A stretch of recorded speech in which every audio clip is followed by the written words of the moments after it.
Saan kaya dito yung... Hi sir! Naghahanap ka pa ng panel? Hi sir! Naghahanap ka pa ng panel? Oo, yung pang-indoor sana. Ay, sakto sir! May good news ako sa'yo. Tara, tignan mo muna yung panel namin sa loob. Sir, ito ako yung panel namin. Hi sir, ano pong kailangan natin?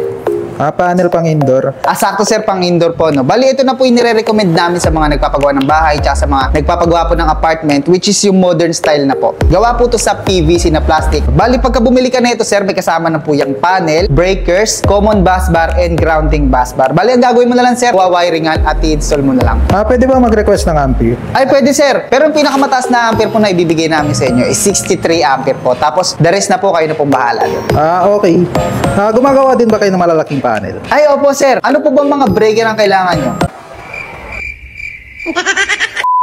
Mga bolt-on, pero yung ampere di ko pa nalilista eh. Pero gaano ba katagal yung aabutin kung sakali? Dito sa amin sir, mga 7 to 10 working days lang po. Bali, makukuha nyo na po agad yung panel nyo. Kasama na po yung breakers na. Sige, ito na lang muna, 8 ways, 5 piraso. Wala bang discount to? Ay sir, muntik ko na makalimutan ng good news. Naka 50% off po ito. Talaga?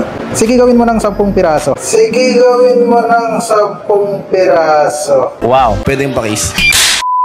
Naghahanap ka pa ng panel? Hindi, nagugutom ako. Ay, pagkain ka ba?